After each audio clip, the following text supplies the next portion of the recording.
आज का हमारा फर्स्ट क्वेश्चन है उत्पादक शब्दावली है। तो उत्पादक शब्दावली क्या है? वे शब्द जिन्हें हम सुनते और पढ़ते हैं नहीं, वे शब्द जिन्हें हम दूसरे सुनते हैं नहीं, वे शब्द जिन्हें हम पढ़ते और उनका प्रयोग करते हैं नहीं, वे शब्द जिन्हें हम बोलते और लिखते हैं, लिखने में प्रयोग करते हैं, उन्हें हम उत्पादक शब्दावली कहते हैं। उत्पादक मतलब उत्पादन करना। उत्पादन कैसे होगा? जब हम किसी शब्द को लिखेंगे और बोलेंगे, ठीक है, उसका उत्पाद करेंगे, ठीक है ना। तो ये हो गया हमारा फर्स्ट क्वेश्चन, क्वेश्चन का डी। नेक्स्ट क्वेश्चन तरफ चलते हैं। 107। देखिए 107 में आपको क्या बताना है? भारत की विद्यालय शिक्षा में भाषा नीति को किस नाम से जाना जाता है? भाषा की विद्यालय शिक्षा में भाषा नीति को किस नाम से जाना जाता है? तो कार्यालय भाषा नहीं, ये तो होगा ही नहीं, स्कूलीय भाषा, कार्यालय भाषा नहीं होगा। बहुभाषा नहीं, मातृभाषा नहीं। त्रिभाषा सूत्र। देखिए त्रिभाषा में 3 भाषाएं होती हैं। पहली हमारी मातृभाषा, दूसरी हमारी हिंदी राज्य में अन्य भाषा हो सकती है, और तृतीय में भी हिंदी भाषी राज्यों में तृतीय भाषा या आधुनिक भाषा। नेक्स्ट क्वेश्चन, ये इसकी व्याख्यान है। ये हमारा त्रिभाषा सूत्र, त्रिभाषा सूत्र के अंतर्गत 3 भाषाएं आती हैं। पहली भाषा मातृभाषा, ये क्षेत्रीय भाषा। दूसरी भाषा हिंदी भाषी राज्यों में यह अन्य आधुनिक भाषा हो सकती है, आधुनिक भारतीय भाषा हो सकती है, या अंग्रेजी हो सकती है। तृतीय भाषा में हिंदी भाषी राज्य हो या गैर हिंदी राज्य भाषा, इसमें या तो अंग्रेजी होगी या एक आधुनिक भारतीय भाषा होगी। ये हमारी एनसीईआरटी 2020 कहती है। फिर है नेक्स्ट 108।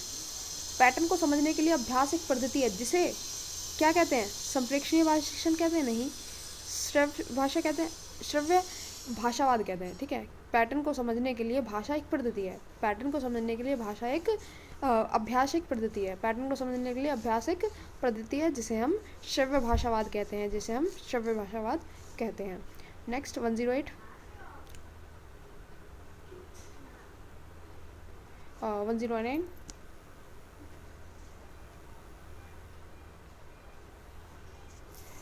सहारा देने से संबंधित परिकल्पना का मानना है, ठीक है। सहारा देने से संबंधित परिकल्पनाओं का मानना है सामाजिक अंतर्क्रिया अधिगम के लिए आवश्यक तरीके प्रदान करना। सामाजिक अंतर्क्रिया अधिगम, देखिए बालक जो होता है वो समाज में रहकर समाज में अंतर्क्रिया कर अधिगम करता है या सीखता है, ठीक है, के लिए आवश्यक तरीका प्रदान करे, ये हो सकता है। एक समान कौशल को विविध तरीके के माध्यम से अनेक बार सिखाया जाए नहीं, ठीक है। भाषा अधिगम शब्दावली से रिलेटेड है ही नहीं है। अंतक्रिया व्याकरणिक दक्षता और भाषा अधिगम के विकास को बढ़ावा देती है नहीं। तो ऑप्शन नंबर फर्स्ट हमारा करेक्ट हो जाएगा कि सामाजिक अंतक्रिया अधिगम के लिए आवश्यक तरीके प्रदान करती है। Next question 10। ये इसका डिस्क्रिप्शन है, ठीक है। आवश्यक, हाँ ये यहाँ पे लिखा है ना, लेवायोस्की क्या कहते हैं? बालक में सामाजिक विकास के संबंध में एक सिद्धांत प्रतिपादित किया है, जिसमें वे कहते हैं कि इस सिद्धांत में उन्होंने बताया है बालक के हर प्रकार के विकास में उसके समाज का विशेष योगदान रहता है, ठीक है। लेवायोस्की क्या कहते हैं कि बालक के विकास में समाज का बेहद विशेष योगदान रहता है। वायोस्की ने सामाजिक विकास संज्ञानात्मक विकास में सामाजिक अंतक्रिया पर बहुत अधिक बल दिया है, ठीक है। जब भी आपसे पूछा जाए सामाजिक अंतक्रिया पर बल कौन देता है, तो लेव वायोस्की।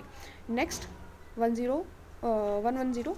तो हमारा ये क्वेश्चन है, एक अध्यापिका एक शिक्षिका शिक्षार्थियों द्वारा अनेक बोलने और लेखन में की गई सभी सामान्य त्रुटियों को संकलित करती है, ठीक है। बाद में वह अपनी कक्षा में किसी भी शिक्षार्थी का नाम लिए बिना उन त्रुटियों पर चर्चा करती है। तो ये बताइए वह क्या कर रही है? उपचारात्मक शिक्षण नहीं, आकलन के बाद की ही गतिविधियाँ नहीं, त्रुटियों का विश्लेषण नहीं, प्रतिपुष्टि कर रही है। क्या कर रही है वो? प्रतिपुष्टि कर रही है। देखिए प्रतिपुष्टि क्या होता है? प्रतिपुष्टि क्या होता है कि कक्षा में किसी विद्यार्थी का नाम लिए बिना उनकी त्रुटियों पर चर्चा करना ही प्रतिपुष्टि कहलाता है। प्रतिपुष्टि एक तरह से जब शिक्षार्थी किसी विशेष शिक्षण उद्देश्य के संदर्भ में छात्र छात्राओं को अनेक प्रकार के प्रदर्शन की जानकारी देता है, इस बारे में मार्गदर्शन करता है, वे किस तरह से उनको में सुधार करता है, ये सब किस में आता है? प्रतिपुष्टि में आता है, ठीक है। Next question 10111। देखिए इसमें ऐसी गतिविधि जिसमें शिक्षार्थी द्वारा प्रतिफल प्राप्त करने के उद्देश्य से संप्रेक्षणीय उद्देश्य के लिए लक्ष्य भाषा का प्रयोग कर रहा है। ठीक है, संप्रेक्षणीय उद्देश्य के लिए लक्ष्य भाषा का प्रयोग कर रहा है। भाषाओं के सीखने सिखाने की इस गतिविधि को हम क्या कहते हैं? तो जब बच्चा संप्रेक्षणीय उद्देश्य के लिए लक्ष्य भाषा का प्रयोग कर रहा है उसको हम बोलते हैं क्या? जोड़े बनाना कार्य नहीं, समूह को नहीं, अभ्यास करना नहीं, नियत कार्य करना। क्या करना? नियत कार्य करना। इसके डिस्ट्रीब्यूशन देखते हैं। ऐसी गतिविधि जिसमें शिक्षार्थी द्वारा प्रतिबल प्राप्त करने के उद्देश्य से संप्रेक्षणीय उद्देश्य के लिए लक्ष्य भाषा का प्रयोग किया जाए वह हमारी नियत कार्य देना कहलाता है।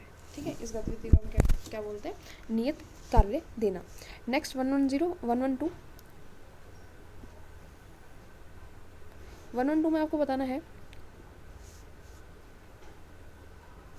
एक शिक्षिका शिक्षार्थियों को 4 के समूह में बांटती है। उन्हें एक उद्धरण और कहानी पढ़ने और उसका सार लिखने को कहती है। जब विद्यार्थी समूह में कार्य कर रहे हैं तो जैसे और जब उस आवश्यकता होती है वह उनकी मदद भी कर रही है। बाद में उसे इस कार्य को पूरा कक्षा के सामने प्रस्तुत करने के लिए कहती है। इसे हम क्या कहेंगे? देखिए, समूह में कार्य तो हो रहा है लेकिन यहाँ पर वो क्या कर रही है? अध्यापिका मदद करने का काम कर रही है, तो इसको बोलेंगे सहायता करना। इसको क्या बोलेंगे हम? सहायता करना। नेक्स्ट 113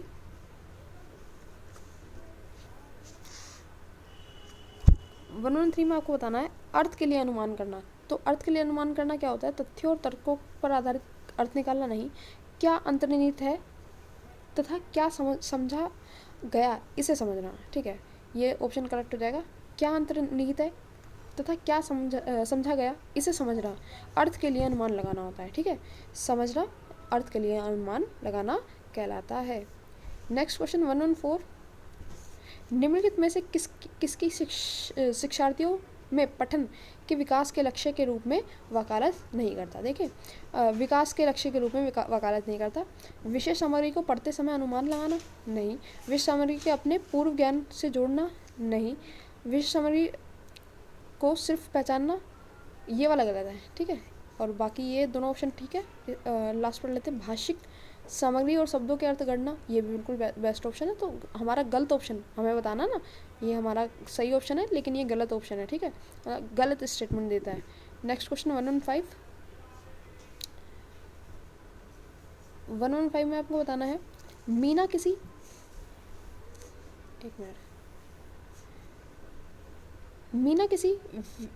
किसी विशेष सामग्री में या वार्तालाप में सामना शब्द पहचानती है किंतु स्वयं से उस शब्द का प्रयोग करने में असमर्थ है। आप इस शब्दावली को क्या कहेंगे? ठीक है, मीना किसी विशेष सामग्री में या वार्तालाप में सामना शब्द, ठीक है, सामना शब्द को पहचानती है लेकिन खुद से उसको प्रयोग नहीं कर पा रही है, तो ये उसके लिए क्या है? निष्क्रिय शब्द है। ठीक है, क्या है? निष्क्रिय शब्द है। चलिए नेक्स्ट 116,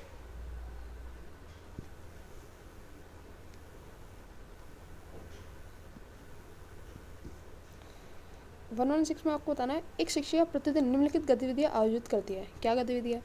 कक्षा में 5 के समूह में बांटकर उन्हें समूह में बातचीत करने के लिए दिन प्रतिदिन के विषय देती है।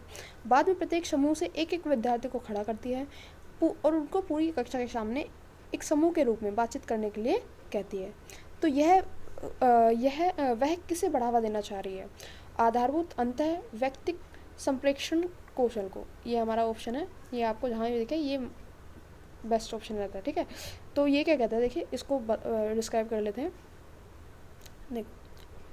BICS क्या कहता है कि दूसरों के साथ बातचीत करने के लिए उपयोग किए जाने वाले कौशल में पारस्परिक कौशल और अंतर्वैयक्तिक कौशल, व्यक्तिक कौशल कहा जाता है। ठीक है, इसी को हम क्या बोलते हैं? पारस्परिक कौशल, जब हम दूसरों के साथ बातचीत करने में प्रयोग कर रहे हैं। अंतर्वैयक्तिक कौशल प्राय प्रत्येक व्यक्ति की दिनचर्या में सम्मिलित होता है, जिनकी सहायता से वह दूसरों से अंतर्क्रिया करता है। ठीक है, ये हो गया हमारा अंतर्वैयक्तिक कौशल, जिसमें हम डेली की बातचीत को हम इंक्लूड करते हैं। अंतर्वैयक्तिक कौशल में के लिए व्यक्ति के व्यवहार में निम्नलिखित तत्वों का सम्मिलित होना ज़रूरी है। ठीक है, आवश्यक है। श्रवण कौशल, स्पष्ट संचार, प्रभावशाली व्यक्तित्व, सामान्य समस्या समाधान कौशल। तो ये किस में होते हैं? अंतवैदिक, ठीक है, अंतवैदिक वैदिक व्यक्तिक कुशलता में। Next question 117।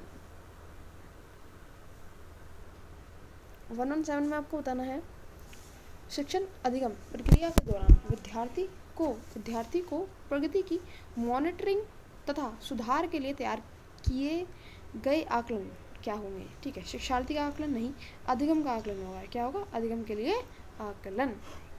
ठीक है, अधिगम का आकलन और के लिए आकलन। अधिगम का आकलन कब होता है? ठीक है, ये कह रहा है दौरान। ठीक है, जब दौरान होता है तो अधिगम के लिए आकलन होता है, अंत में होगा तो अधिगम का आकलन होगा। ठीक है, नेक्स्ट इसका डिस्क्रिप्शन देख लो।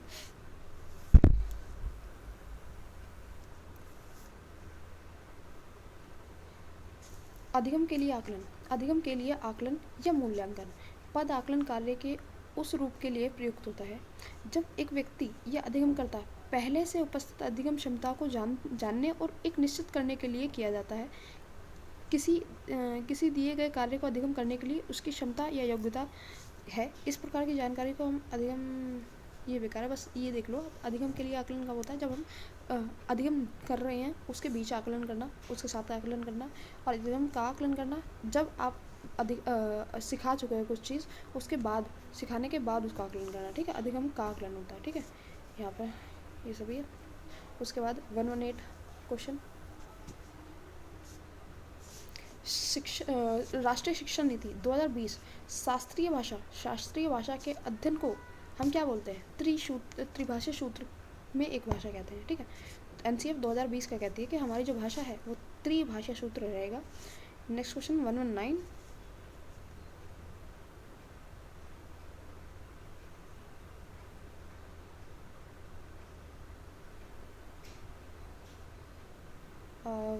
में आपको बताना है संविधान, भारतीय संविधान की 8वीं अनुसूची में कितनी भाषाएं हैं? ठीक है, 8वीं अनुसूची में कितनी भाषाएं हैं? 22 भाषाएं हैं। कितनी भाषाएं हैं? 22 भाषाएं हैं। और इन 22 भाषाओं का 8वीं अनुसूची के, 8वीं अनुसूची में तो है लेकिन भाग 17 में है, भाग 17 में। और अनुच्छेद अगर बात की जाए तो अनुच्छेद 343 से 351 तक। ठीक है, नेक्स्ट क्वेश्चन 120 ये यहाँ पे देख सकते हैं। ठीक है, 120 उत्पादक शब्द संपदा क्या है? देखिए अभी बताया था उत्पादक क्या होता है, जब हम किसी शब्द को लिखते और वाचन में प्रयोग करते हैं या बोलते हैं। ठीक है, ये ऑप्शन हो जाएगा 120 का। नेक्स्ट क्वेश्चन की तरफ बढ़ते हैं।